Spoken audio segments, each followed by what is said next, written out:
when it comes to South America and the Pacific and all that, it's just, who was there? How much do we know? Were there ancient, groups coming there? This is the Piri Reis map. It's in the Topkapi Museum.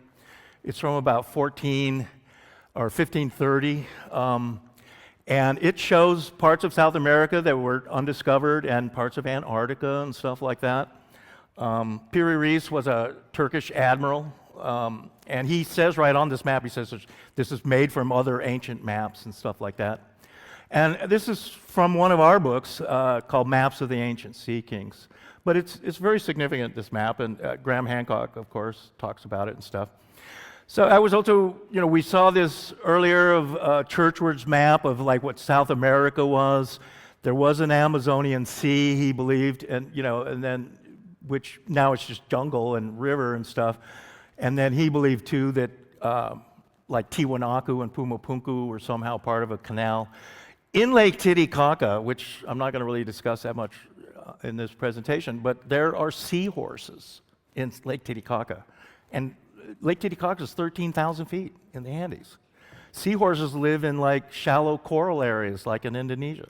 I mean, how seahorses are in Lake Titicaca is, it shows that Lake Titicaca was somehow connected to the ocean at one time.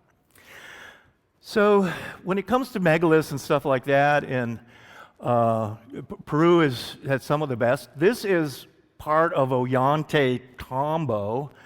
We'll see another pictures of this in a little bit too.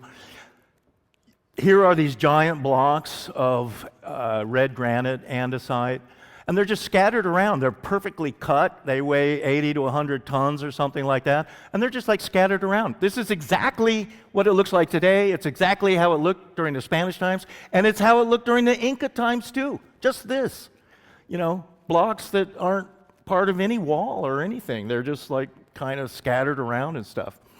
But what you also see there is this, and this is very important. These are keystone cuts. These are T-shaped keystone cuts. So what you're seeing here, they're cut into the granite blocks, and there has to be another granite block on the other side. And then these metal clamps are poured there and so there's metal there, and it spans both blocks. And it's usually used on megalithic blocks, and it's an unusual way of fastening, giant blocks of granite and stuff like that. But you see that at Ollantaytambo. You also see it at Tiwanaku as well. This is Puma Punku at Tiwanaku. These are giant sandstone slabs, and so you have the keystone cuts here too, which I know is pre-Inca. And so here, once again, giant, metal is poured into these clamps. And so there's these metal things. They can be hourglass shaped or often T-shaped.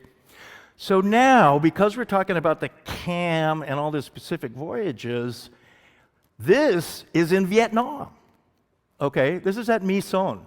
Same kind of T-shaped keystone cuts, exactly the same that we're seeing in South America, in Peru and in Bolivia.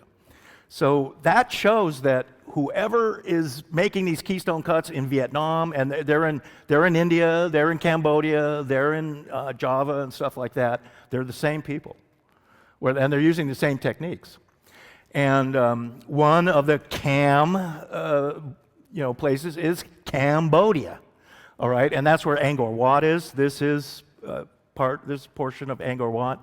You see, these are pictures of Buddha, and they were maybe Shiva before, and they have the very long earlobes. Buddha always has big, long earlobes, so does Shiva.